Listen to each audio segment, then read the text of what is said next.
ભરૂચ જિલ્લા food and drug વિભાગના assistant commissioner પ્રકાશ પોસનાની અને ડ્રગ ઇન્સ્પેક્ટર સુરભી દેસાઈને એસીબી દ્વારા લાંચ લેતા ઝડપી પાડવામાં આવ્યા હોવાના પગલે ગુજરાત ફાર્માસિસ્ટ એસોસિએશન દ્વારા અનોખી ઉજવણી કરવામાં આવી હતી।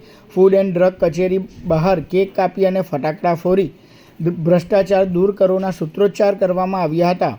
જીપીએ દ્વારા આક્ષેપ કરવામાં આવ્યો હતો કે ગુજરાતમાં મોટી સંખ્યામાં મેડિકલ સ્ટોર ફાર્મસી લાયસન્સના આધારે ચાલી રહ્યા છે અને કેટલાક અધિકારીઓ દ્વારા હપ્તા વસૂલવામાં આવતા હોવાના આક્ષેપો છે। જીપીએએ માંગ કરી છે કે આવા ભ્રષ્ટ અધિકારીઓ સામે કડક કાર્યવાહી કરવામાં આવે। ફૂડ એન્ડ ડ્રગ વિભાગ વર્ષોથી ભ્રષ્ટાચારથી ખતબદી રહ્યો છે। ગુજરાતના 70% કરતાં પણ વધુ મેડિકલ સ્ટોર્સ માત્ર ફાર્માસિસ્ટના ભાડાના લાયસન્સ ઉપર ગેરકાયદેસર ધમધમી રહ્યા છે અને આ પ્રવૃત્તિ બે રોકટોક ચાલવા દેવા માટે ફૂડ એન્ડ ડ્રગ વિભાગ દ્વારા દર વર્ષે સાલિયાનું લેવામાં આવે છે। કોઈ ફાર્માસિસ્ટને નવા મેડિકલ સ્ટોર ખોલવા હોય અથવા તો મેડિકલના લાયસન્સ રિન્યૂ કરાવવા હોય તો એની પાસેથી 25 થી 50,000 રૂપિયાની લાંચ લેવામાં આવે છે।